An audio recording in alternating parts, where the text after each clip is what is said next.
Hello दोस्तों, कैसे हैं आप सभी। उम्मीद करता हूं आप सभी बहुत ही अच्छे होंगे।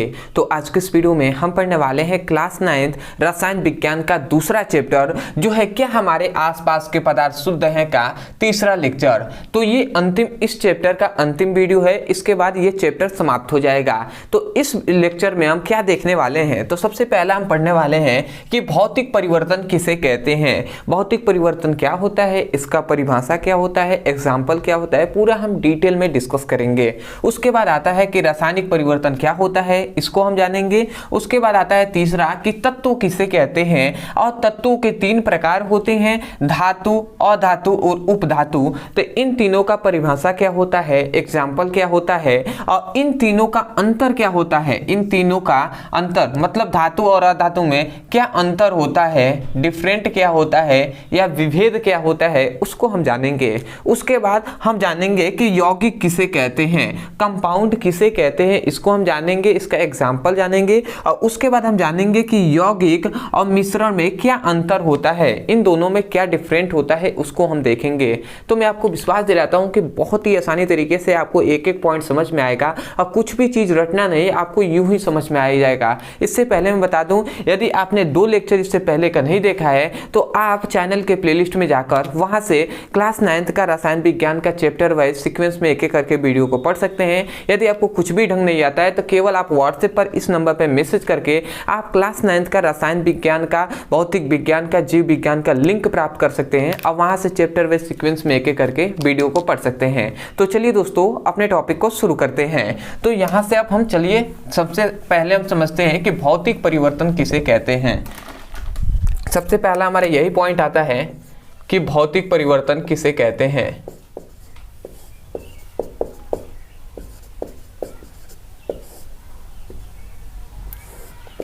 तो यदि भौतिक परिवर्तन पे बात करें तो जैसे पानी का वाष्प में परिवर्तित होना, ये एक भौतिक परिवर्तन है। जैसे जो बर्फ होता है, बर्फ का पिघलना भी एक भौतिक परिवर्तन है। तो ये सभी क्या है, भौतिक परिवर्तन है। परंतु हमें एग्जाम्पल से नहीं, हमें परिभाषा जानना है।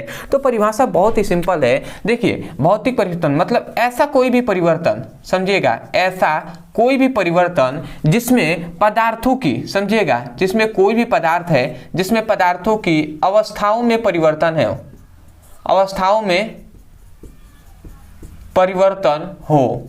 ठीक है, हमने क्या कहा, ऐसा परिवर्तन जिसमें कोई भी पदार्थ है तो उसकी अवस्थाओं में क्या हो, परिवर्तन हो। मतलब उसकी अवस्थाएं, जैसे कि बर्फ अवस्था में है तो बर्फ से वो पानी बदल गया तो उसकी अवस्था में तो परिवर्तन आ गया। तो यही कहा जा रहा है कि ऐसा कोई भी परिवर्तन जिसमें पदार्थों की अवस्थाओं में परिवर्तन हो, परंतु पदार्थों की, परंतु याद रखेंगे जो, परंतु ये जो पदार्थ हैं तो पदार्थों के संगठन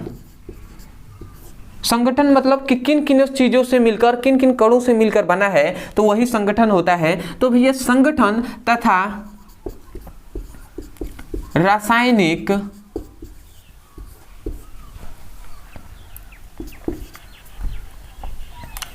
प्रकृति में कोई परिवर्तन ना हो,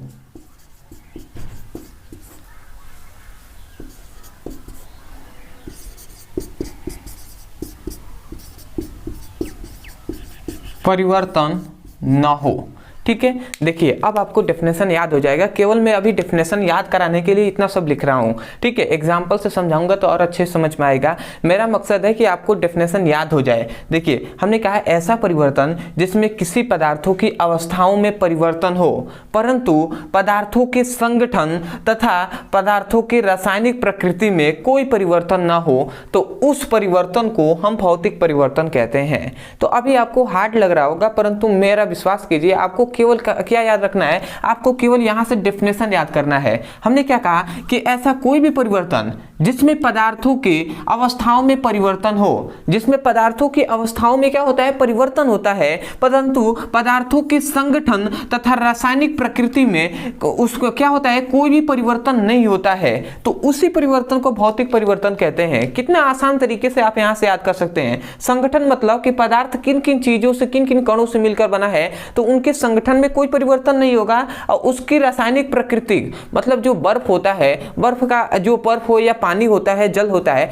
उसका क्या कार्य होता है, उसका क्या होता है, बहुत सारे कार्य होते हैं। मतलब उसका सामान्य अगर देखें तो वो क्या करता है, गीला कर देता है। तो उसकी प्राकृतिक है कि कोई भी चीजों को वो गीला कर देगा, ठीक है। तो उसी प्रकार उसकी प्रकृति में कोई परिवर्तन नहीं होगा, ठीक है। तो यही कहा जा रहा है कि सॉरी, उसके संगठन और उसकी रासायनिक प्रकृति में कोई परिवर्तन ना हो तो उस परिवर्तन को भौतिक परिवर्तन कहते हैं।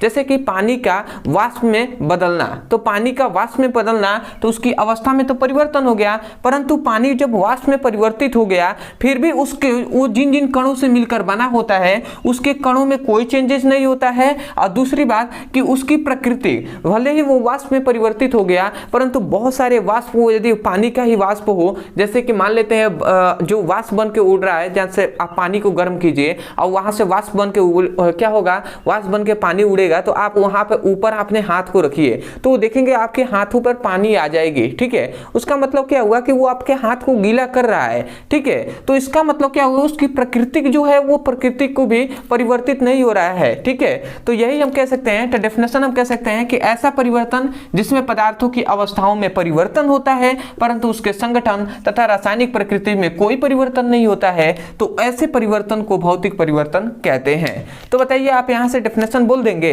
एक बार मैं डेफिनेशन को बोल रहा हूं, बड़ा डेफिनेशन है, आप इसको लिखिए। आप क्या कहेंगे, ऐसा परिवर्तन जिसमें पदार्थों की अवस्थाओं में परिवर्तन होता है परंतु पदार्थों के संगठन तथा रासायनिक प्रकृति में कोई परिवर्तन नहीं होता है, तो ऐसे परिवर्तन को भौतिक परिवर्तन कहते हैं। तो आशा करते हैं आप इसको लिख लिए होंगे। देखिए, मेरा मकसद है कि आपको अच्छे से समझ में आ जाए, ठीक है। डेफिनेशन कोई भी चीज़ रटना ना पड़े, क्योंकि बहुत से ऐसे स्टूडेंट हैं जिनको बहुत रटना पड़ता है और मैं जानता हूं, इसलिए मैं ऐसे डेफिनेशन को याद कराता हूं। हम क्या लिखेंगे, ऐसा परिवर्तन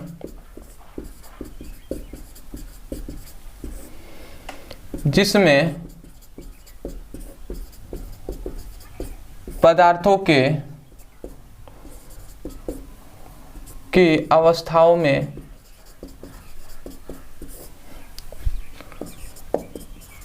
परिवर्तन होता है परंतु पदार्थों के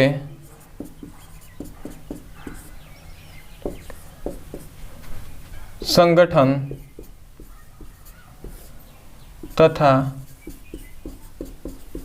रासायनिक प्रकृति में कोई परिवर्तन नहीं होता है,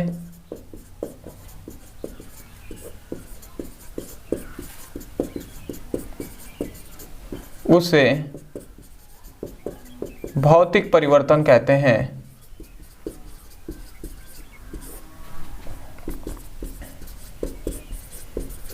ठीक है, तो यहाँ पर हमने डेफिनेशन लिख दिया है। तो आशा करते हैं पहले ही हमने समझा दिया है, तो आप जो समझाया गया है उसी से आप डेफिनेशन को इसको याद कीजिएगा। तो आशा करते हैं कि आपको डेफिनेशन समझ में आया होगा। तो अब जान लेते हैं इसका एग्जाम्पल। तो एग्जाम्पल आप लिख सकते हैं कि बर्फ का एग्जाम्पल या उदाहरण, बर्फ का पिघलना, या दूसरा आप लिख सकते हैं कि पानी का वाष्प में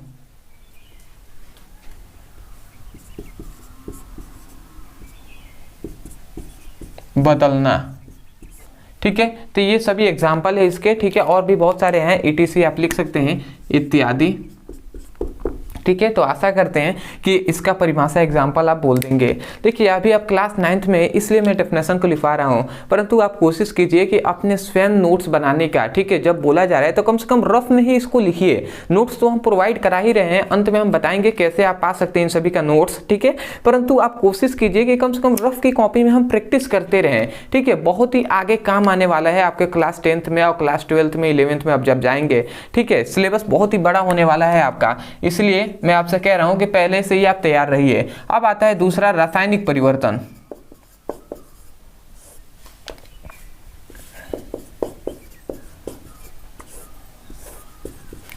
तो रासायनिक परिवर्तन क्या होता है, तो इसमें बताया जाता है कि ऐसा परिवर्तन जिसमें कोई एक पदार्थ या एक से अधिक पदार्थ दूसरे पदार्थों में चेंज हो जाते हैं, दूसरे पदार्थों में बदल जाते हैं, तो ऐसे परिवर्तन को हम रासायनिक परिवर्तन कहते हैं।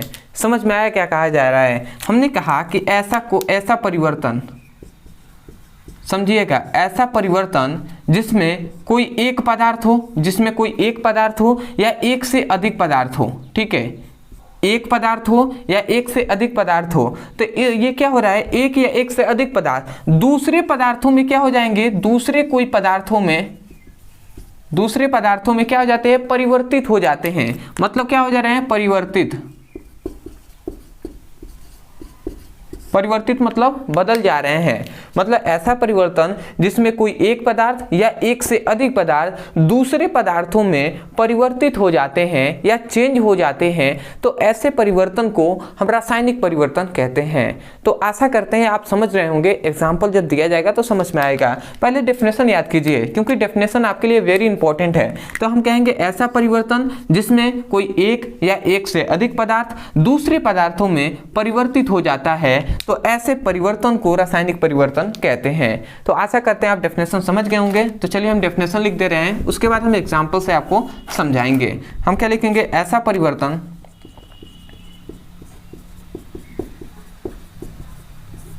जिसमें कोई एक या एक से अधिक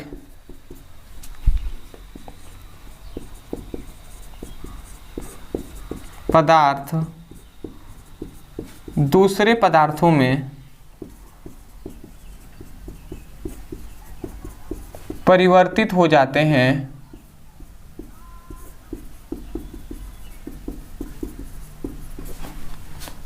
तो ऐसे परिवर्तन को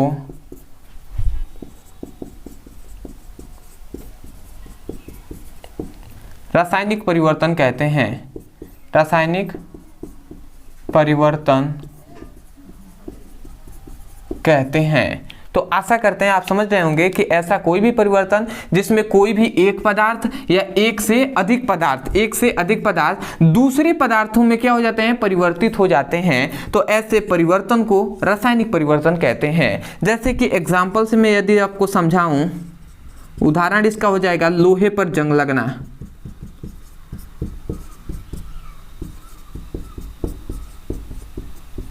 ठीक है, ये इसका एग्जाम्पल है, बहुत ही सटीक। लोहे पर जंग लगना, जैसे लोहा क्या है, एक धातु है, तो धातु से क्या बन गया, वो जंग में परिवर्तित हो गया। ठीक है, तो लोहा में जो पार्टिकल्स होते हैं वो दूसरे में परिवर्तित हो जाते हैं, तो ऐसे परिवर्तन को हम क्या कहेंगे, रासायनिक परिवर्तन कहेंगे। ठीक है, तो हमने वही कहा था कि कोई एक या एक से अधिक पदार्थ दूसरे पदार्थों में परिवर्तित हो जाते हैं, तो ऐसे परिवर्तन को रासायनिक परिवर्तन कहते हैं। तो लोहे पर जंग लगना इसका एग्जाम्पल हो जाएगा।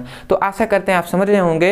उसके बाद अब हम आगे अपने टॉपिक को बढ़ते हैं। तो स्क्रीनशॉट ले लीजिए, थोड़ा सा मैं हट रहा हूं, ले लिए होंगे। तो चलिए हम अब आगे देख लेते हैं। ठीक है, ऐसे ही हम एक एक टॉपिक को समझते हुए चलेंगे और डेफिनेशन को कोशिश करेंगे कि आपको वीडियो में ही याद हो जाए। ठीक है, क्योंकि डेफिनेशन याद करना रट्टा मारकर बहुत ही मुश्किल होता है, और ये मैंने अनुभव किया हुआ है। ठीक है, अब आते हैं हम, तो अब हमने क्या देखा, भौतिक परिवर्तन, रासायनिक परिवर्तन देख लिया। तो अब हमारा टॉपिक आता है कि तत्व किसे कहते हैं। तत्व किसे कहते हैं उसको हम देखते हैं। जो एलिमेंट्स होते हैं वो क्या होते हैं। ठीक है, तो तत्व किसे कहते हैं, तो याद रखेंगे तत्व हमने जब पहला लेक्चर आपको पढ़ाया था तो उसमें हमने बताया था कि तत्व जो होते हैं वो क्या होते हैं, एक शुद्ध पदार्थ होता है। पूरा हमने डिस्कस किया हुआ था, तो पहला लेक्चर को तो जरूर देखिएगा और प्लेलिस्ट के अनुसार ही आप पढ़ाई कीजिएगा। ठीक है, तो तत्व किसे कहते हैं, तो देखिए तत्व क्या होता है, तत्व वे शुद्ध पदार्थ होते हैं। तत्व वे शुद्ध पदार्थ होते हैं जो एक ही प्रकार के क्या कणों से मिलकर बने होते हैं। कण कहें या परमाणु भी कह सकते हैं, कण या परमाणु से मिलकर बने होते हैं।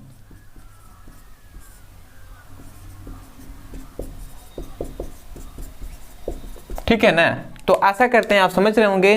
तत्व वे शुद्ध पदार्थ होते हैं जो एक ही प्रकार के कणों से, या हम कह सकते हैं एक ही प्रकार के परमाणुओं से मिलकर बने होते हैं। तो उस शुद्ध पदार्थ को ही हम क्या कहेंगे, तत्व कहेंगे। मतलब जो तत्व होंगे वो एक ही प्रकार के परमाणुओं से मिलकर बने होंगे। जैसे चीनी आपने देखा है, शक्कर, ठीक है, तो उसमें शक्कर के जो पार्टिकल्स होते हैं वो लगभग एक समान ही होते हैं। तो ऐसे जो सभी कण जो होंगे, तो हम एक एग्जांपल दे रहे हैं कि ऐसे ही एक समान ही आपको चीनी के पार्टिकल्स से देखेंगे तो एक समान ही आपको दिखाई देंगे। ऐसे ही कहा जा रहा है कि ऐसा कोई शुद्ध पदार्थ जिसमें कोई मतलब ऐसा शुद्ध पदार्थ जो एक ही प्रकार के कणों से या एक ही प्रकार के परमाणुओं से मिलकर बना होगा, जिन सभी का गुण एक ही जैसा होगा, तो उसे हम क्या कहेंगे भैया, तत्व कहेंगे। तो हम इसका डेफिनेशन लिख दे रहे हैं। हम क्या लिखेंगे, वे शुद्ध पदार्थ, वे शुद्ध पदार्थ जो एक ही प्रकार के कणों से मिलकर बना होता है, उसे तत्व कहते हैं। ठीक है, जो एक ही प्रकार के कणों से मिलकर बना होता है उसे तत्व कहते हैं। जैसे कि एग्जाम्पल भी हम देख लेते हैं।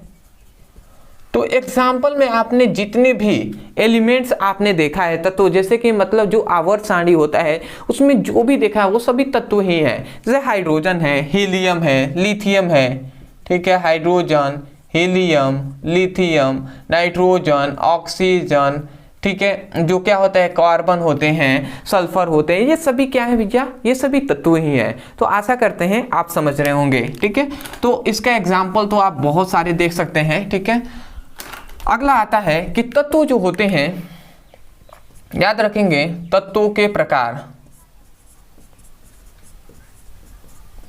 तो तत्वों के कितने प्रकार होते हैं, तो हम जानते हैं तत्वों के 3 प्रकार होते हैं। कितने, 3 टाइप्स होते हैं। अब वो कौन कौन से होते हैं, तो पहला आता है जो है धातु।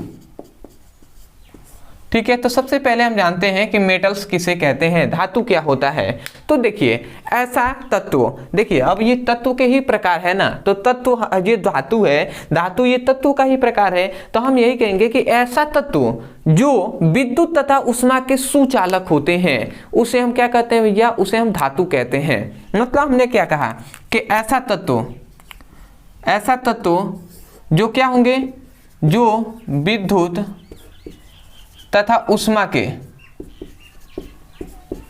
क्या होंगे, सुचालक होंगे। ठीक है, तो उसे हम क्या कहेंगे, उसे धातु कहेंगे। ऐसा तत्व जो विद्युत तथा उष्मा के सुचालक होते हैं, तो उस तत्व को ही हम क्या कहेंगे, धातु कहेंगे। मतलब ऐसा कोई भी तत्व जिसमें विद्युत धारा भी प्रवाहित हो और जिसमें उष्मा भी प्रवाहित हो, तो ऐसे ही तत्वों को हम क्या कहेंगे, धातु कहेंगे। तो हम इसका डेफिनेशन तो बहुत ही सिंपल वे में लिख सकते हैं कि ऐसा तत्व जो विद्युत तथा उष्मा के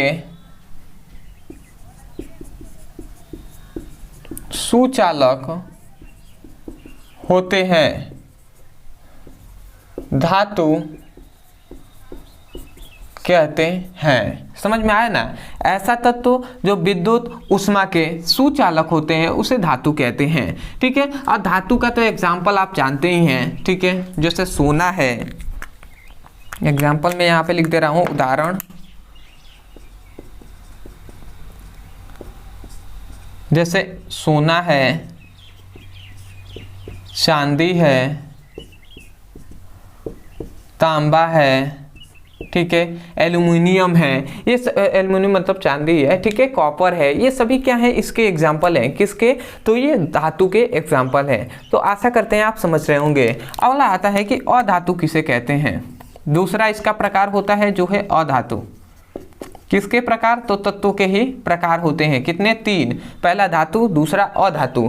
तो अधातु जस्ट इसके अपोजिट होता है। इसमें हमने कहा कि वैसे तत्व जो विद्युत तथा उष्मा के सुचालक होते हैं उसे हम क्या कहेंगे? धातु। परंतु याद रखेंगे अधातु किसे कहेंगे? कि ऐसा कोई भी तत्व जो विद्युत तथा उष्मा के कुचालक होते हैं। कुचालक, समझ में आया ना? मतलब सुचालक नहीं होते हैं तो उसे हम अधातु कहेंगे।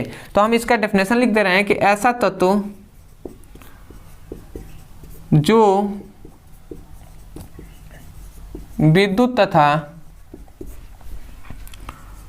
उष्मा के कुचालक होते हैं अधातु कहते हैं। समझ में आया ना? मतलब ऐसा कोई भी तत्व जो किसके, जो विद्युत के भी और उष्मा के क्या होते हैं? कुचालक होते हैं, उसे हम अधातु कहते हैं। ठीक है, जैसे इसका एग्जाम्पल हो जाएगा आपका ऑक्सीजन।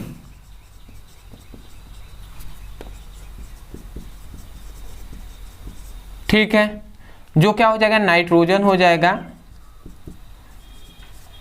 आदि आप लिख सकते हैं, बहुत सारे हैं। तो ये सभी क्या है? इसके एग्जाम्पल है। मतलब ऐसा कोई भी तत्व जिसमें विद्युत धारा भी प्रवाहित नहीं होगा और उष्मा भी प्रवाहित नहीं होगा, तो ऐसे सभी तत्वों को अधातु कहेंगे। ठीक है, अगला आता है तीसरा, जो है उपधातु। तो जो उपधातु होता है इसको बहुत तरीके से परिभाषित कर सकते हैं। इसका कोई वो सटीक नहीं, या आप किसी तरीके से परिभाषित कर सकते हैं, परंतु मैं बहुत ही सिंपल वे में कहूँगा। उपधातु हम ऐसे कह सकते हैं कि ऐसा कोई भी तत्व, ऐसा कोई भी तत्व जिसमें क्या होता है? जिसमें धातु तथा अधातु दोनों के गुण उपस्थित होते हैं, तो ऐसे तत्वों को हम उपधातु कहते हैं। समझ में आया ना? ऐसा तत्व जिसमें धातु और अधातु दोनों के गुण होते हैं, तो उस तत्व को ही हम उपधातु कहते हैं। ठीक है, तो आशा करते हैं आप समझ रहे होंगे। तो मैं यहाँ पे डेफिनेशन लिख दे रहा हूं कि ऐसा तत्व जो विद्युत तथा उष्मा के ऐसा तत्व जिसमें धातु तथा अधातु दोनों के गुण होते हैं, दोनों के गुण उपस्थित होते हैं,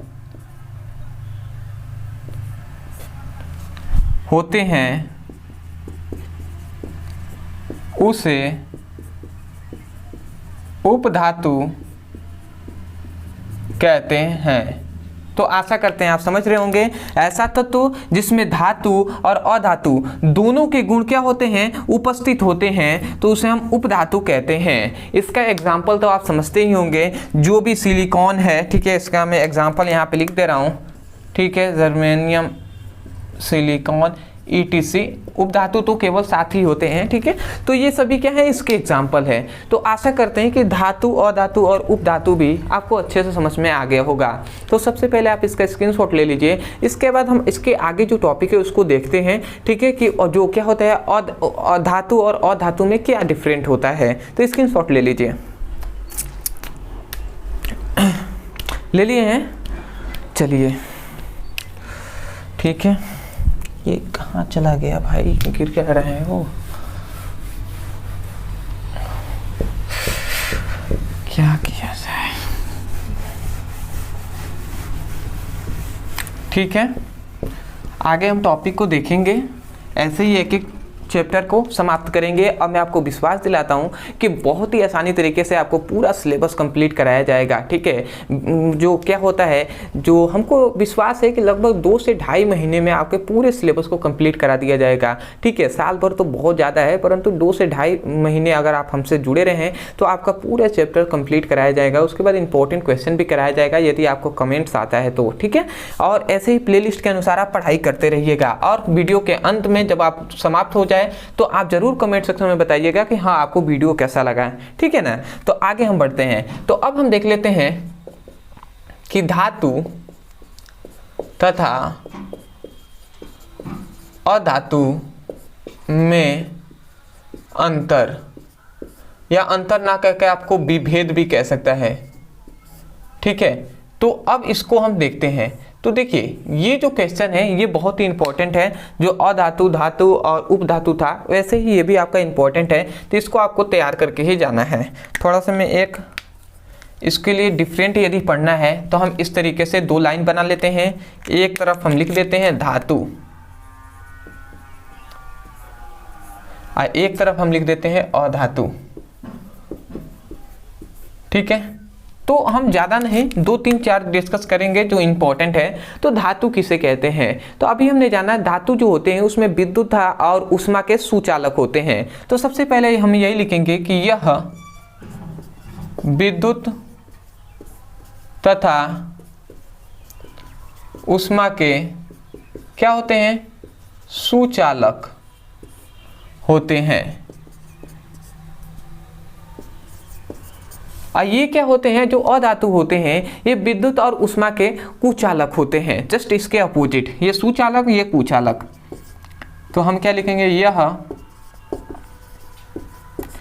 विद्युत तथा ऊष्मा के कुचालक होते हैं। कुचालक का मतलब यही होता है कि इसमें विद्युत धारा और ऊष्मा प्रवाहित नहीं होगा। ठीक है, तो आशा करते हैं ये पहला जो पॉइंट्स है आपको समझ में आया होगा। आते हैं दूसरे पॉइंट्स पे। तो याद रखेंगे जो धातु होता है इसमें एक विशेष प्रकार की क्या होती है, जो क्या होती है, ध्वनि उत्पन्न करने की क्षमता होती है। ठीक है, तो इसको हम लिख सकते हैं कि धातु में एक विशेष प्रकार की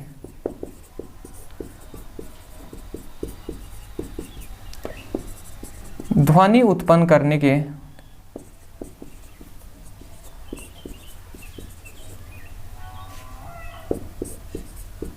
की क्षमता मतलब कैपेसिटी होती है।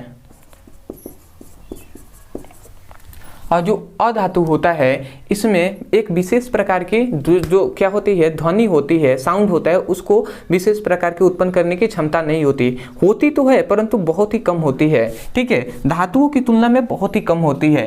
तो हम इसको लिख सकते हैं कि इसमें मतलब ऐसे हम लिख देंगे कि अधातु धातु के धातु की तरह ध्वनि उत्पन्न नहीं कर सकता।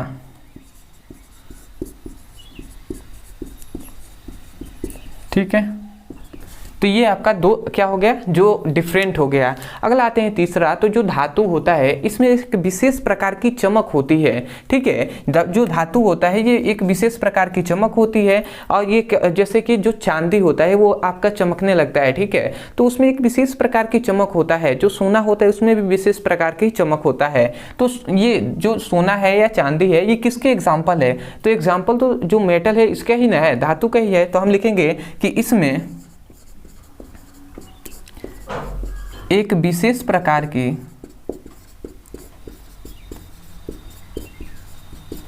क्या होती है, चमक होती है। और जो अधातु होता है इसमें एक विशेष प्रकार की चमक नहीं होती है। तो हम क्या लिखेंगे, इसमें कोई चमक नहीं होती है। ठीक है, तो इसको याद रखेंगे, जो अधातु होता है इसमें कोई भी चमक नहीं होता है। परंतु अभी इतना ही सुनकर बहुत से ऐसे स्टूडेंट होंगे जो कमेंट करेंगे कि ये आयोडीन जो होता है उसमें तो चमक होता है। ठीक है, तो कुछ अपवाद हैं, कुछ अपवाद 1-2 हैं, तो उसको आपको ध्यान नहीं देना है। अब मान लेते हैं 100 लीटर पानी खरीदा और 100 लीटर पानी में एक छोटा सा कंकड़ गिर गया, तो इसका मतलब ये थोड़ी ना है कि वो अशुद्ध पानी हो गया, ऐसा कुछ नहीं है। ठीक है, तो उसको अपवाद मान लेते हैं। ठीक है, तो जैसे आयोडीन जो होता है, ठीक है, ये क्या है, जो क्या है आयोडीन होता है उसमें चमक होता है। तो ऐसे कुछ हैं जो तत्व हैं जिनमें क्या होता है, चमक होता है। परंतु ऐसा अगर हम तुलना के रूप में यदि हम देखें तो जो धातु होता है इसमें सभी धातुओं में चमक होता है और जो अधातु होता है उसमें लगभग में चमक नहीं होता है। इसलिए हम डायरेक्ट लिखते हैं कि इसमें कोई भी चमक नहीं होता है। तो आशा करते हैं आप समझ रहे होंगे। और चौथा आप लिख लेंगे जब क्या होता है,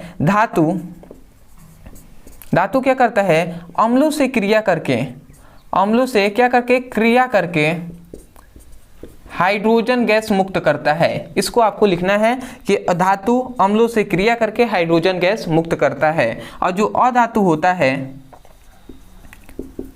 अधातु अम्ल से क्रिया मतलब रिएक्शन नहीं करता है। समझ में आया ना? अधातु अम्लों से क्रिया ही नहीं करता है। तो जब क्रिया ही नहीं करेगा तो कुछ भी चीज कैसे मुक्त करेगा? तो आशा करते हैं कि जो आपको एग्जाम्पल जो क्या है इन दोनों का डिफरेंट बताया गया है ये आपको समझ में आया होगा। तो सबसे पहले तो आप इसका स्क्रीनशॉट ले लीजिए। उसके बाद जो आगे जो टॉपिक हैं जो बचे हुए उनको हम देखकर वीडियो को समाप्त करेंगे। तो आशा करते हैं आपको समझ में आ रहा होगा, और नींद आ रही होगी तो भैया जग जाइएगा। ठीक है, मेहनत करने से ही आपको सफलता मिलने वाली है। अदर कुछ भी चीज़ शॉर्टकट रास्ता तो है नहीं, तो इसलिए मेहनत करते रहिए। तो स्क्रीनशॉट लीजिए, ले लिए होंगे। चलिए, तो आपका लगभग आधा घंटा तो होने वाला है। ठीक है, 30 मिनट अब होने वाला है। तो चलिए हम एक एक करके अब थोड़ा सा समय लेंगे, क्योंकि 45 मिनट का हमारा क्लास होता है, आप तो जानते ही हैं। ठीक है, रेगुलर बने रहिए, ऐसे ही आपको एक एक पॉइंट समझ में आएगा और रटना कुछ भी नहीं पड़ेगा। तो अब हम आते हैं कि कंपाउंड किसे कहते हैं, मतलब यौगिक।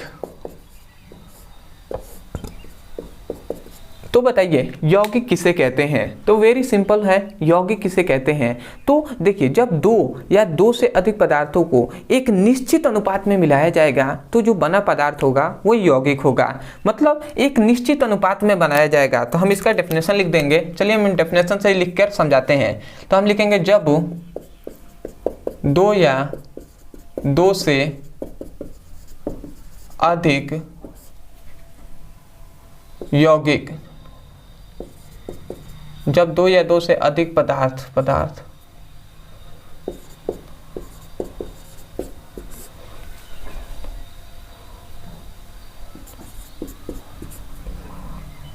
एक निश्चित अनुपात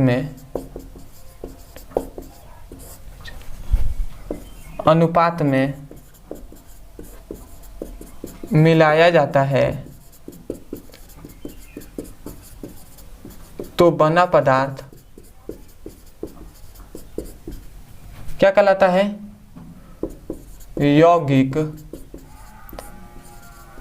कहलाता है। ठीक है, हमने क्या कहा कि जब दो या दो से अधिक पदार्थ, जब कोई दो पदार्थ हो या दो से अधिक पदार्थ हो, तो उसको जब दो या दो से अधिक पदार्थों को एक निश्चित अनुपात में मिलाया जाता है, एक निश्चित अनुपात में मिलाया जाता है तो जो बना पदार्थ होगा वो यौगिक कहलाएगा। जैसे कि एग्जाम्पल से यदि मैं समझाऊं, H2O है, तो ये जो H2O है, तो इसमें H2O मतलब क्या है? H2O मतलब है जल। ठीक है, जैसे कि H2SO4 है। चलिए हम एग्जाम्पल है अब दे दे रहे हैं, NO3 है। ये सभी आदि हम कर दे रहे हैं। ठीक है, ये सभी क्या है? इसके एग्जाम्पल है। और भी बहुत सारे कंपाउंड है, परंतु मैं कहूँ तो इन कंपाउंड में, इन सभी यौगिक में आप देखेंगे हमने क्या कहा कि पदार्थों में एक निश्चित अनुपात होता है। निश्चित अनुपात का मतलब कि जो जल है, जल में क्या कैसे, जल में कौन कौन से पदार्थ हैं? तो यदि आप देखेंगे तो जल में एक है हाइड्रोजन और एक है ऑक्सीजन। इसमें दो पदार्थ है। हमने कहा था कि दो या दो से अधिक भी पदार्थ हो सकते हैं। तो हमने यही कहा था कि दो या दो से अधिक पदार्थ में। अब इसका अनुपात कितना है? ये कितने मात्रा में लिया गया है? तो दो मात्रा में लिया गया है, और हाइड्रोजन को, ऑक्सीजन को केवल एक मात्रा में लिया गया है। तो एक निश्चित अनुपात में लिया गया है कि दो ही मात्रा में हाइड्रोजन और एक मात्रा में ऑक्सीजन को लेंगे तभी जाकर जल का निर्माण होगा। समझ में आ रहा है ना? तो हमने यही कहा कि जब एक निश्चित अनुपात लिया जाता है, एक निश्चित अनुपात में मिलाया जाता है तो जो बना पदार्थ होगा वो यौगिक कहलाएगा। ठीक है, जैसे कि H2SO4 है, सांद्र सल्फ्यूरिक अम्ल। अब इसमें यदि मैं कहूँ तो इसमें कौन कौन सा है? तो एक कहेंगे हाइड्रोजन है, एक है सल्फर, एक है ऑक्सीजन। तो हमने यही तो कहा था इसमें तीन पदार्थों से मिलकर ये यौगिक बना है। तो हमने कहा था जब दो या दो से अधिक पदार्थ, जब दो या दो से अधिक पदार्थों को एक निश्चित अनुपात में मिलाया जाता है, और इसका अनुपात कितना है कि ये दो मात्रा में है, ये एक मात्रा में, और जो ऑक्सीजन है ये चार मात्रा में है। तो 2 संबंध एक संबंध 4 के अनुपात में मिलाया गया है, तो एक निश्चित अनुपात है। यदि हम एक को भी घटाते हैं या बढ़ाते हैं तो शांत सल्फ्यूरिक अम्ल नहीं बन पाएगा, ठीक है ना। तो एक निश्चित अनुपात में मिलाया जाएगा तो बना पदार्थ क्या कहलाएगा, यौगिक कहलाएगा। तो आशा करते हैं आप समझ रहे होंगे। तो आते हैं हम अपने अगले टॉपिक पे, ठीक है। यौगिक हमने समझ लिया और इससे पहले हमने मिश्रण बनाया था। तो मिश्रण में हमने कहा था कि जब 2 या 2 से अधिक पदार्थों को जो यहाँ पे एक निश्चित अनुपात में कहा जा रहा है, और उसमें कहा जाता है कि जब 2 या 2 से अधिक पदार्थों को किसी भी अनुपात में मिलाया जाता है, किसी को अधिक किसी को कम हम कर सकते हैं, तो किसी भी अनुपात में मिलाया जाता है तो बना पदार्थ क्या कहलाता है, मिश्रण कहलाता है, ठीक है। तो वो हमने सब डिस्कस किया था। तो एक पॉइंट था जो यौगिक बनाने जो क्या होता है पढ़ाने के बाद ही इसको बताया जा सकता था, जो है कि मिश्रण और यौगिक में अंतर, ठीक है। मिक्सचर जो होता है और यौगिक में अंतर, तो इसको भी हम देख लेते हैं, उसके बाद हम समाप्त करेंगे। तो यदि हम इसका जाने तो सबसे पहला होता है, सबसे पहला तो मिश्रण में निश्चित अनुपात नहीं होता है। तो हम क्या लिखेंगे, मिश्रण मतलब इसमें हम ऐसे लिख देते हैं, इसमें निश्चित अनुपात नहीं होता है। और जो यौगिक होता है इसमें निश्चित अनुपात होता है।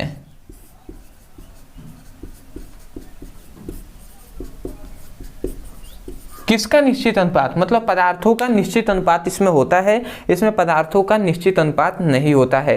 तो आशा करते हैं कि आपको समझ में आ रहा होगा। यही सबसे मेन टॉपिक है, ठीक है, यही ज़्यादा इंपॉर्टेंट है। दूसरा ज़्यादा इसका डिफरेंट है नहीं, ठीक है, ज़्यादा कुछ अंतर नहीं है। दूसरा इसका अंतर याद रखेंगे कि जो क्या होता है मिश्रण होता है, इसको भौतिक विधियों द्वारा हम अलग कर सकते हैं, पृथक कर सकते हैं, ठीक है। तो इसको हम लिखेंगे, इसे भौतिक विधियों द्वारा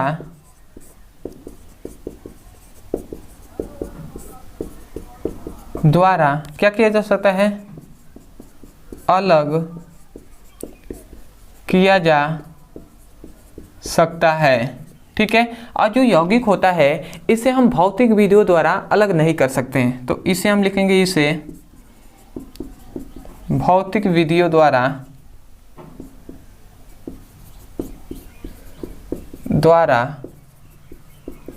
अलग नहीं कर सकते,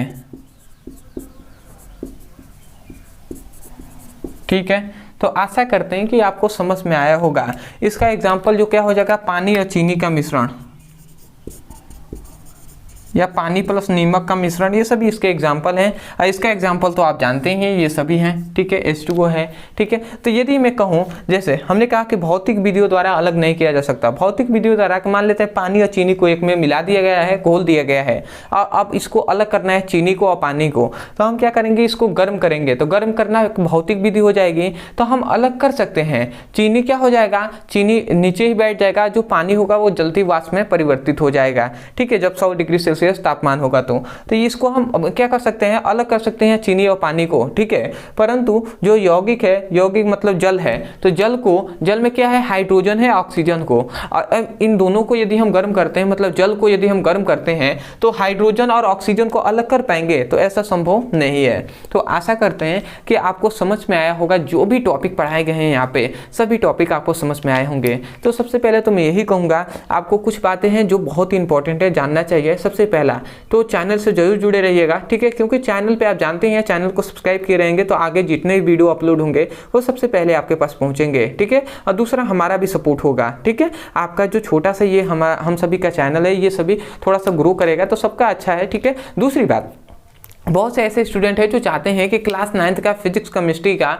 चैप्टर वाइज सीक्वेंस में एक एक करके हमें वीडियो मिले और वहाँ से मैं पढ़ सकूं। तो नीचे दिए गए नंबर पे आप मैसेज करके आप लिंक भी प्राप्त कर सकते हैं। हमारी जो टीम है वो आपको लिंक दे देंगे, या आपको पता हो तो चैनल के आप प्लेलिस्ट में जाकर वहाँ से ढूंढ कर भी पढ़ सकते हैं, यदि आपको ढंग आता है तब। तीसरी बात कि अगर आप चाहते हैं कि क्लास 9th का फिजिक्स केमिस्ट्री और बायोलॉजी का तीनों का आपको नोट्स मिले, ठीक है, तो नोट्स के लिए आपको नीचे दिए गए नंबर पर मैसेज करके आप नोट्स भी प्राप्त कर सकते हैं और बहुत ही एक तरह से कहा जाए इतना हमने कम प्राइस रखा है कि एक मान लेते हैं एक मार्केट में गए, आपने कुछ खरीदा, ठीक है, जो आप मार्केट में जाकर खाते हैं उससे भी कम प्राइस में हमने रखा हुआ है आपके लिए नोट्स। तो हर कोई बाय कर सकता है उसको, मतलब खरीद सकता है, ठीक है। लगभग तीनों आपको फिजिक्स, केमिस्ट्री और बायोलॉजी तीनों एक वर्ष का जो नोट्स है आपको दिया जा रहा है इतना कम में कि हर बहुत से स्टूडेंट ले भी रहे हैं, ठीक है। तो आप भी चाहें तो ले सकते हैं, या आपको लिए तो लिखा जा रहा है तो आप यदि संभव हो तो आप यहीं से नोट्स बनाना सीखिए, ठीक है। और या तो रफ में बनाइए और उसको बाद आपको जो नोट्स मिलेगा, ठीक है, वहां से आपको उसको नोट्स में अपने लिख लेना है, ठीक है। तो आशा करते हैं आप समझ गए होंगे, ठीक है। दूसरी बात आता है कि हम यही कहेंगे कि प्लेलिस्ट के अनुसार पढ़ाई कीजिएगा, और यदि आपको समझ में आ रहा है तो आपने जितने भी फ्रेंड्स हैं उनसे बताइए, ठीक है, कि आप भी यहाँ से पढ़ाई कीजिए। क्योंकि यदि किसी के सपोर्ट करने में यदि आप भी सहायक होंगे तो बहुत ही अच्छी बात है, ठीक है। सपोर्ट करना भी चाहिए यदि वो अच्छा कार्य कर रहे हो तो आपको लगे कि हाँ हमने कुछ बेहतर कर रहे हैं तो आप भी सपोर्ट कीजिए। तो आशा करते हैं आप समझ गए होंगे। तो चलिए दोस्तों, आज के लिए इतना है, मिलते हैं एक नए टॉपिक।